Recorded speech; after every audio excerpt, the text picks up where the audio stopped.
Bonjour. Le 19 avril, nous pouvons faire mémoire de Sainte Emma de Brême. Sainte Emma de Brême, que l'on appelle aussi Emma de Lézoum, appartient à ces grandes figures laïques du XIe siècle dont la sainteté s'est enracinée dans la noblesse évangélique du cœur bien plus que dans le rang. Née vers 980 dans une haute famille saxonne apparentée, selon la tradition, à l'évêque Saint Meinwerk de Paderborn, elle fut élevée dans un milieu de puissance et de richesse, mais la grâce de Dieu la disposait déjà à un autre usage des biens terrestres. Elle apprit de bonne heure que la grandeur n'est rien si elle ne devient pas service. Elle épousa le comte Liudger, fils du duc Hermann Billung de Saxe. Leur union fut celle de deux maisons nobles, mais la mémoire chrétienne a surtout retenu la piété d'Emma, son sens des responsabilités et sa droiture. En l'an 1001, l'empereur Otton III fit don au couple du domaine royal de Stiepel, où Emma devait plus tard laisser une trace durable. La tradition lui attribue en ce lieu une fondation d'église consacrée à la Vierge Marie, signe déjà de son amour de la maison de Dieu et de son désir de consacrer ses biens à ce qui demeure. Mais très tôt, la croix entra dans sa vie. Son époux mourut en 1011, la laissant veuve. Cette épreuve qui aurait pu la replier sur elle-même devint au contraire le commencement de sa plus haute fécondité spirituelle. Emma ne chercha ni une nouvelle alliance, ni le confort d'une existence noble refermée sur elle-même. Elle demeura dans le veuvage et consacra les longues années qui suivirent à la prière, à l'aumône, au secours des pauvres et au soutien des églises. La tradition de Brême et de Lézoum a gardé d'elle l'image d'une grande dame devenue mère des misérables, attentive aux besoins des humbles, généreuse jusqu'au dépouillement. Son nom est resté particulièrement attaché à Lézoum, près de Brême, où elle vécut une large part de son veuvage. Là, elle soutint largement le chapitre cathédral de Brême et multiplia les donations ecclésiastiques. Son souci des pauvres n'était pas seulement l'accomplissement d'un devoir social, il procédait d'une vraie charité chrétienne. Chez elle, la richesse n'était plus possession, mais responsabilité devant Dieu. Elle paraissait comprendre, avec une rare netteté, que les biens de ce monde ne sont donnés que pour être sanctifiés par le partage. La tradition populaire a entouré sa mémoire d'un récit resté célèbre dans l'histoire de Brême. Les habitants, manquant de pâturage, lui demandèrent un terrain. Emma accepta de leur donner autant de terre qu'un homme pourrait en parcourir dans le délai fixé. On choisit alors, par dérision ou par ruse, un homme infirme, sans doute pour réduire la portée du don. Mais cet homme, soutenu par une force inattendue, parcourut une vaste étendue qui devint le bien accordé par la comtesse. Sous des formes diverses, cette histoire a traversé les siècles parce qu'elle manifeste ce que tous reconnaissaient en elle, une âme naturellement portée au don que Dieu lui-même semblait seconder dans sa miséricorde. Après sa mort survenue le 3 décembre 1038, selon la tradition la plus couramment reçue, Emma fut honorée comme une sainte. Son souvenir se conserva avec force à Brême, à Lézoum et à Stiepel. La vénération populaire vit en elle une bienfaitrice des pauvres, une protectrice douce et une femme sanctifiée dans le veuvage. Son culte local s'est maintenu jusqu'à l'époque moderne et sa mémoire liturgique est notamment célébrée le 19 avril dans plusieurs calendriers de saints régionaux. Sainte Emma de Brême apparaît ainsi comme une figure très pure de la sainteté laïque. Elle n'a pas quitté le monde pour devenir sainte, elle a sanctifié sa condition en laissant la grâce transformer la noblesse en humilité, la richesse en largesse, le veuvage en offrande et l'autorité en service. En elle, l'Église contemple une femme de haute naissance devenue grande surtout par la miséricorde. Sa vie rappelle que la vraie noblesse est celle du cœur et qu'une veuve qui se fait la servante des pauvres peut laisser dans l'histoire une lumière plus durable que bien des puissants. Sainte Emma de Brême a sanctifié sa condition en faisant de ses biens un instrument de miséricorde. transformant peu à peu la richesse en partage, l'autorité en service et sa propre vie en source de bien pour les autres. Le passage du livre du ciel que nous allons lire maintenant fait entendre lui aussi ce mouvement par lequel le bien n'est pas gardé pour soi, mais rassemblé, confirmé, augmenté et puis communiqué pour qu'il porte du fruit plus largement. On peut ainsi laisser résonner entre la vie de saint Emma et ces paroles de Jésus un même accent, celui d'un bien reçu pour être transmis, élargi et mis au service d'autrui. Nous sommes au tome 23 du Livre du ciel à la date du 9 février 1928. Jésus dit à Louisa : « Ma fille, ma maman et moi, nous étions comme deux enfants jumeaux, car nous n'avions qu'une seule volonté qui nous donnait la vie. Le divin fiat mettait nos actes en commun de telle sorte que le Fils était le reflet de sa maman et la maman le reflet de son Fils. Le royaume de la divine volonté avait ainsi toute sa force et régnait parfaitement sur nous. Dans notre fuite en Égypte, nous faisions traverser ces régions par la divine volonté, et nous ressentions sa grande peine de ne pas régner dans les créatures. Et en regardant les siècles, nous avons ressenti la grande joie de son royaume qui allait se former parmi elles. Oh, que tes refrains répétés dans le vent, le soleil, l'eau et sous nos pieds, je vous aime, que votre règne arrive, nous parvenez avec joie sur les ailes de notre fiat. C'est notre propre écho que nous entendions en toi. Nous ne voulions rien d'autre que voir la divine volonté régner et faire la conquête de tous. Et depuis ce temps, nous aimions notre petit enfant qui ne voulait et ne demandait pas autre chose que ce que nous voulions. » Alors Louisa continue. « Je continuais à penser à tout ce que mon doux Jésus avait fait lorsqu'il était sur la terre. Et il ajouta : « Ma fille, lorsque je suis venu sur la terre, j'ai regardé tous les âges, passés, présents et futurs, pour réunir dans mon humanité tout ce qui pouvait être fait de bien et de bon par toutes les générations, pour y mettre le sceau et la confirmation du bien. Je n'ai rien détruit de ce qui était bon. Je voulais l'enclore en moi afin de lui donner la vie divine. Et en ajoutant le bien qui manquait et que j'ai accompli pour compléter tout le bien des créatures humaines, je me suis transporté sur les ailes des âges vers les créatures humaines pour donner à chacune mon œuvre complète.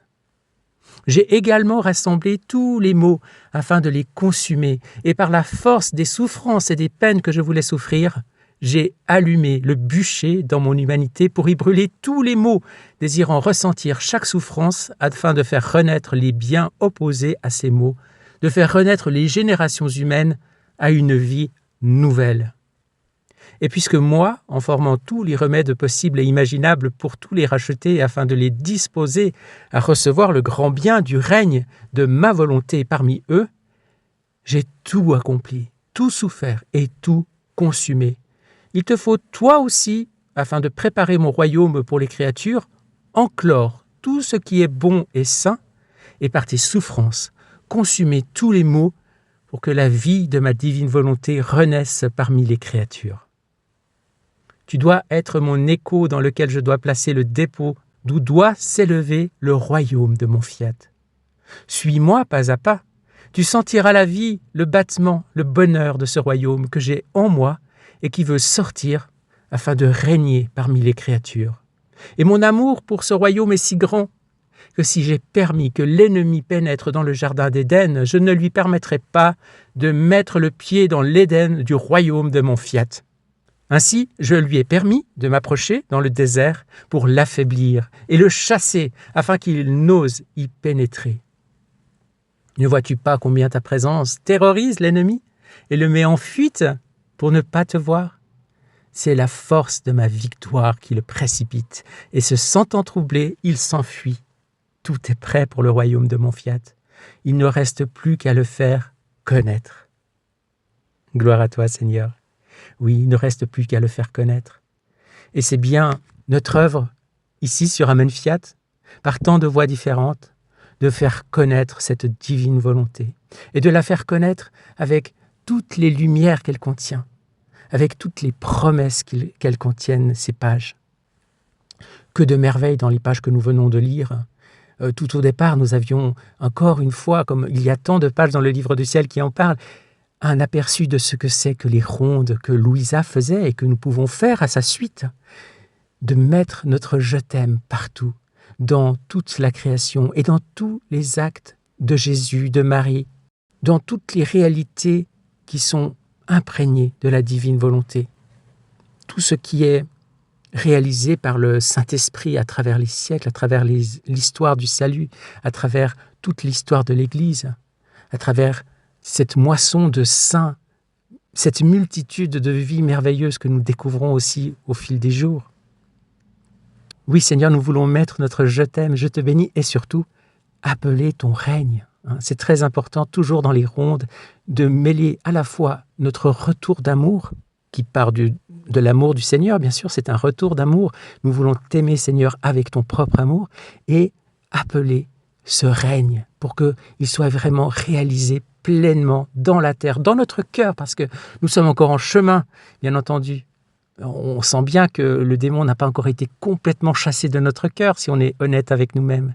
Donc oui, viens encore plus profondément établir ton royaume en nous et viens réaliser ton règne partout sur la terre. Nous te le demandons et nous savons que nous sommes déjà sur ce chemin, nous avons déjà un pied dedans et nous savons que c'est toi qui vas tout faire, mais avec notre concours, avec notre désir, avec notre persévérance, avec notre constance.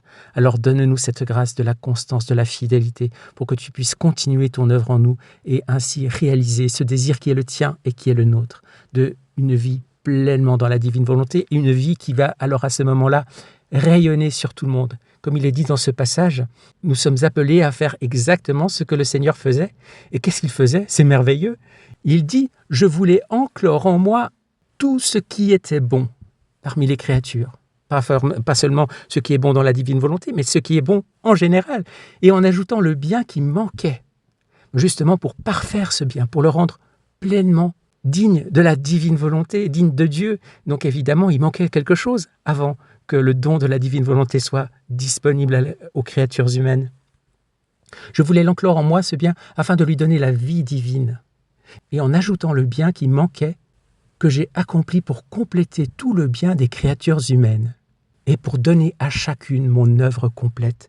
C'est ça, on peut dire, les actes suspendus. C'est que tous nos actes que nous faisons dans notre petite humanité, le Seigneur a déjà prévu pour chaque acte l'acte parfait, l'acte plein, l'acte complètement gorgé de divine volonté. Et nous n'avons qu'à le cueillir si nous le voulons bien. Donc il s'agit vraiment de tendre la main et de demander au Seigneur de nous donner cet acte, d'être dans cette réciprocité où nous recevons et nous rendons au Seigneur avec notre « je t'aime »,« je te bénis »,« je t'adore »,« je te loue », en étant dans cette reconnaissance et en même temps ce travail intérieur de la divine volonté qui agit en nous et qui peu à peu nous imbibe de plus en plus pleinement de sa propre vie divine et de sa lumière et de sa sagesse, de sa bonté. Merci Seigneur pour ce merveilleux. Mais il dit aussi, j'ai également rassemblé tous les maux afin de les consumer. Et par la force des souffrances et des peines que je voulais souffrir, j'ai allumé le bûcher de mon humanité pour y brûler tous les maux. C'est la passion, bien évidemment, une passion qui n'était pas seulement les 24 heures à la fin de sa vie, mais une passion dès l'instant 1 de sa conception. Il a vécu la passion divine dans son âme, dans son cœur, dans sa sainte humanité. Et il dit plus tard à Louisa, « J'ai tout accompli, tout souffert et tout consumé. Il te faut, toi aussi, le faire afin de préparer mon royaume pour les créatures. » Et ça, c'est la mission toute particulière de Louisa, qui n'est pas forcément la nôtre, mais elle est la dépositrice de tout le bien du royaume de la sanctification du troisième fiat. Et donc, elle a dû vraiment être dans cette position particulière d'avoir tout assumé du royaume dans sa propre humanité. C'est incroyable et on ne se rend pas compte à quel point Louisa est grande.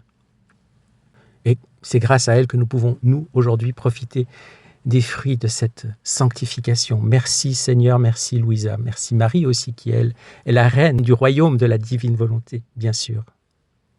Louisa, tu dois être mon écho dans lequel je dois placer le dépôt d'où doit s'élever le royaume de mon fiat. Et nous sommes quelques petites brindilles de ce royaume qui doit pousser à partir de Louisa. Ne vois-tu pas combien ta présence, Louisa, terrorise l'ennemi? C'est la force de ma victoire qui le précipite, et se sentant troublé, il s'enfuit. Alors, si nous avons déjà Saint Michel Archange, si nous avons Saint Joseph, terreur des démons, nous pouvons aussi prendre dans notre patronage Louisa Picaretta, qui est aussi une terreur pour les démons. Et vraiment, si on est tenté, si on sent des troubles en nous, et où on recherche la paix que nous avons perdue à cause du fait que nous sommes encore un peu dans nos volontés propres de temps en temps, eh bien, n'hésitons pas, appelons Jésus, bien entendu, appelons Marie, évidemment, appelons Saint Michel Archange, si nous avons une dévotion pour Saint Michel, appelons Saint Joseph, mais aussi, pourquoi pas, et surtout, si nous nous intéressons tout particulièrement au livre du ciel, eh bien, n'hésitons pas à appeler Louisa Picaretta, notre sœur Louisa, qui est terreur des démons également. Je la proclame ainsi aujourd'hui. Amen, fiat. Oui, Seigneur, nous voulons en ce jour, eh bien, te confier la vie de Sainte Emma de Brême, toute cette vie de don, de noblesse de cœur plutôt que de noblesse de rang, et tout ce qu'elle a fait, tout ce qu'elle a offert de sa vie. Elle s'est consumée par amour, par charité et par humilité. Nous voulons tout réunir, Seigneur, dans le grand bain de ta divine volonté, tout réordonner dans l'ordre divin et apposer ce sceau dont tu nous parles aujourd'hui encore, ce sceau de ta divine volonté sur chacun de ces actes. Tout compléter afin qu'elle puisse rayonner de ta lumière divine en ce jour et tous les jours avec la joie des bienheureux du ciel. Quand ce jour, Seigneur, ton soleil divin se lève en nous, que nous puissions vivre unis à ta divine volonté.